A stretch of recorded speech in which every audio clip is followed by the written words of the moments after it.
আসসালামু আলাইকুম, আশা করি সবাই ভালো আছেন। তো আজকে আমি কাঁকরোল দিয়ে ভর্তা তৈরি করে দেখাবো, খুব সহজে আর খুবই মজাদার। তো দেখতে পাচ্ছেন এখানে আমি কিছু কাঁকরোল নিয়েছি, আর কাঁকরোলের এই যে উপরের অংশ একটু দাঁড় থাকে, তো এটা আমি এখন বটি দিয়ে কেটে নিব। আর কিভাবে কেটে নিতে হয় দেখুন। তো এই যে দেখুন, একটা বটির সাহায্যে ছুলে নেওয়া হচ্ছে। আশা করছি আজকের এই কাঁকরোল ভর্তাটা আপনাদের কাছে খুবই ভালো লাগবে, আর ভালো লেগে থাকলে অবশ্যই লাইক করবেন। আর দেখুন এখানে এই যে কাঁকরোলটাকে এরকম করে ছুলে নিতে হবে।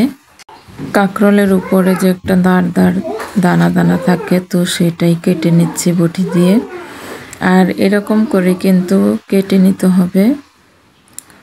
তো খুব সহজভাবেই কিন্তু আজকে আপনাদেরকে আমি কাঁকরোল ভর্তা দেখাবো, আর এটা খেতেও কিন্তু অসাধারণ। তো দেখুন এখানে কিন্তু কাঁকরোলটাকে ছুলে নিয়ে কেটে নেওয়া হয়েছে। আর এই কাঁকরোলগুলো নিতে হবে একদম কচি কাঁকরোল, বাতি কাঁকরোলটা নেবেন না, তাহলে কিন্তু বিচিটা শক্ত থাকবে, খেতেও মজাদার হবে না। আর দেখেই বুঝতে পারতেছেন আমার কাঁকরোলগুলো কিন্তু খুবই কচি কাঁকরোল।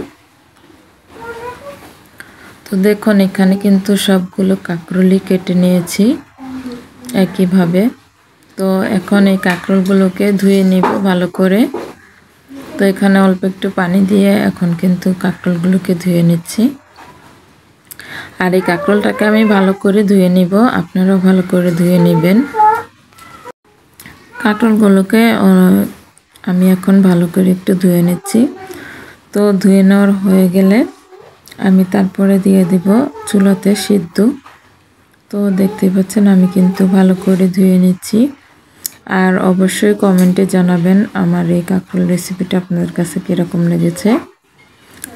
দেখুন ধোয়াটা হয়ে গিয়েছে ভালো করে। আর এখানে আমি পানি দিয়ে দিলাম এইখানে।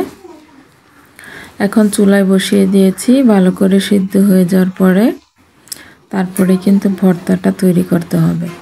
তো এখানে একটা ঢাকনা দিয়ে ঢেকে দিয়েছি, আর চুলাতে ভালো করে জাল করে নিচ্ছি।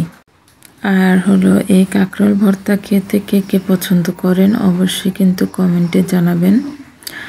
তো দেখুন কাঁকরোলটা কিন্তু ভালো করে বলক চলে এসেছে, তখন কিন্তু আমি একটু নাড়াচাড়া দিয়ে দিচ্ছি। আর কাঁকরোল সিদ্ধ হতে কিন্তু বেশি একটা সময়ও লাগে না, খুবই অল্প সময়ে কাঁকরোলের ভর্তা তৈরি করতে পারবেন। আর এই কাঁকরোল ভর্তাটা খেতে কিন্তু আমার খুবই পছন্দ, খেতে খুব ভালোবাসি। আর এদিকে দেখুন আমি কিন্তু একটা পেঁয়াজ ছুলে নিচ্ছি। তো পেঁয়াজটাকে ছুলে নেওয়ার পরে কিন্তু ভালো করে ধুয়ে কেটে নিব। কাঁকরোল ভর্তা খেতে কিন্তু খুবই অসাধারণ স্বাদ লাগে। আর কাঁকরোলের ভর্তা হলে কিন্তু এক থালা ভাত খেতে কোনো কিছুই লাগে না। তো কাঁকরোলের ভর্তা দিয়ে কিন্তু এক থালা ভাত খাওয়া যায়। তো দেখুন এখানে একটা প্লেট নিয়েছি, আর এখন এই যে পেঁয়াজটাকে কেটে নিব। তো পেঁয়াজটাকে কিন্তু ভালো করে মিহিন করে কেটে নিতে হবে। আর দেখতে পাচ্ছেন কিভাবে বটির সাহায্যে মিহিন করে কেটে নিচ্ছি। আপনারা আপনাদের সুবিধা মতো আপনারা কেটে নেবেন পেঁয়াজটাকে। তো দেখুন এখানে পেঁয়াজটা কাটা হয়ে গিয়েছে। আর এদিকে দেখুন আমার কাঁকরোলটাও কিন্তু ভালো করে সিদ্ধ হয়ে গিয়েছে। তো আমি একটা করচুন দিয়ে খোঁচা দিয়েছি, তো বোঝা গিয়েছে সিদ্ধ হয়ে গিয়েছে। এরকম করে কিন্তু বুঝতে পারবেন যে কাঁকরোলটা সিদ্ধ হয়ে গেছে। তো এখন কিন্তু আমি এই কাঁকরোলটাকে ঝরিয়ে নিচ্ছি, একটা চালনে ঝরান দিয়েছি, পানিটাকে ঝরিয়ে নিচ্ছি দেখতে পাচ্ছেন। আর এখন আমি এদিকে কিন্তু মরিচটাকে ভেজে নিচ্ছি চুলায়। শুকনা মরিচ নিয়েছি, তো শুকনা মরিচের ভর্তায় কিন্তু খেতে খুব স্বাদ হয়। তো এই মরিচটাকে ভাজতে হবে একদমই লো আছে, তাহলে কিন্তু মরিচের ভাজাটা হবে একদমই মচমচে মরিচ ভাজা। আর এটা খুব সহজে কিন্তু মরিচটা ভেঙে যাবে আর গুঁড়ো হয়ে যাবে পুরোপুরি সুন্দরভাবে। তো একটু সময় নিয়ে কিন্তু এই মরিচটাকে ভেজে নিচ্ছি। তো দেখুন আমার ভাজাটার পরে কীরকম দেখা যাচ্ছে। তো তো আমি কিন্তু আরেকটু ভেজে নিব ভালো করে। দেখুন মরিচটা ভাজা হয়ে গিয়েছে, নামিয়ে নিলাম। আর এদিকে দেখুন ধনেপাতাটাকেও কিন্তু ভালো করে ধুয়ে তারপর কুচি কুচি করে কেটে নিচ্ছি। তো পেঁয়াজটা কেটে নিয়েছিলাম, পেঁয়াজটা কাটা হয়ে যাওয়ার পরে এখন আমি ধনেপাতাটাও কেটে নিচ্ছি। তো যখন কিনা কাঁকরোলটা ভালো করে ঠান্ডা হয়ে যাবে তখন ভর্তাটা তৈরি করব। তো দেখুন এখানে আমি মরিচটা ভেজে একটা প্লেটে নিয়ে নিয়েছি আর স্বাদ মতো লবণ দিয়ে দিয়েছি এখানে। এখন এই মরিচটাকে খুব সহজভাবে কিন্তু গুঁড়ো হয়ে যাচ্ছে, দেখতে পাচ্ছেন। লবণ দিয়ে মরিচটাকে গুঁড়ো করে নিচ্ছি। ধনেপাতা নিয়েছি, পেঁয়াজ কুচি নিয়েছি আর মরিচ। তো একদমই অল্প উপকরণ দিয়ে কিন্তু এই ভর্তাটা আর খেতেও অসাধারণ স্বাদ। আমার মরিচটা গুঁড়ো করে হয়ে যাওয়ার পরে কিন্তু এখানে পেঁয়াজ কুচিটা দিয়ে দিয়েছি। এখন পেঁয়াজটাকে আর মরিচটাকে ভালো করে কিন্তু মিশিয়ে নিতে হবে।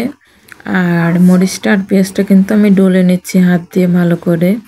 তো এরকম করে একটু সময় নিয়ে ডলে নেবেন, তাহলে কিন্তু পেঁয়াজটা ভালো লাগবে খেতে আর ভর্তাটাও সেই স্বাদ হবে। এখন ধনেপাতাটাও দিয়ে দিলাম এখানে, একসাথে নিয়ে ভালো করে মিক্স করে নিচ্ছি।